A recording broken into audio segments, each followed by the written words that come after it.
Hey guys, I thought I'd do something a little bit different for this time lapse and do a bit of narration because why not? This can, I'm assuming, be a little bit tiresome to watch without music or any kind of sound. So I thought this might give you a bit of an insight into where I was going with this.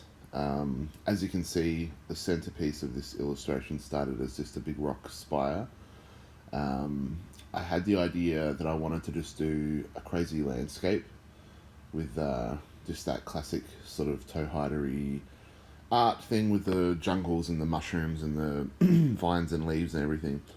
Um, I'm a little, I don't understand why this time lapse didn't start at the very start of the illustration. It's kind of weird, but that doesn't matter.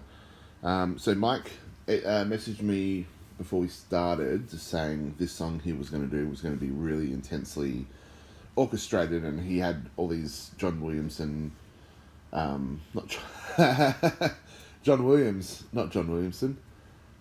These John Williams. Okay, I think one of the covers has to be a John Williamson song now. He had all these ideas for all this stuff where it was just going to be insane, and I should just do all this crazy classic toe hider artwork. So that's why I started with this. And then at some point he said, the lyrics are going to have something to do with a observatory. And I was like, okay. So I chopped off the top of that mountain and drew this observatory.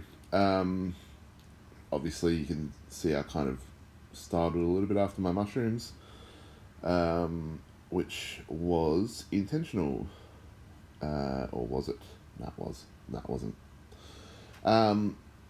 I also added little figures on the ledges because I just thought it added a little bit of drama. It added a little bit of something different. Like usually the only figures on the covers of toe hider stuff are Towhead or the creature or whatever. So with this background, after doing the Meatloaf cover, I really enjoyed doing the painterly looking background, and Procreate has some really, really good tools for painting that were quite fun and really intuitive to use. So I thought I would have a go at it because in terms of painting traditionally, paint on canvas, I consider myself in the pretty terrible camp. I've never taken to paint as a medium. I don't know why. I've just never been able to make it do what I want it to do, sort of as quickly as I want it to do it. So working in Procreate was kind of good because I could just make the paint do what I wanted, and it was dry basically, and I can push it around. And the tools, the textures the tools give are quite natural looking once it's all down. So I really enjoyed that Bat Out of Hell cover, and I really wanted to sort of do another one with a painted background but a more traditionally illustrated foreground. So yeah, again, this has jumped forward a little bit, it looks like, to all the color flats are there. When I illustrate, here, so I've also gone for the painterly look when I've colored this rock. I wanted to kind of keep it, the colors similar to the palette I would usually use, but I kind of wanted to blend it a little bit more. And as I worked through, I think there's some areas where I did that and then I took it away. I think I did it on the mushrooms and then I took it off the mushrooms. I did other type of shading and took it off.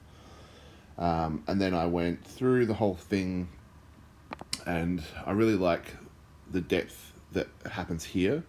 Once I start adding those shadows, giving the moon, sort of making the moon the light source, everything gets depth. Highlights give great, sense of light and direction. And we're nearly there. So it was a great fun piece. You can see me try whole bunches of writing here. We eventually got there in the end. Purple tint, and I hope you enjoyed this little bit of insight.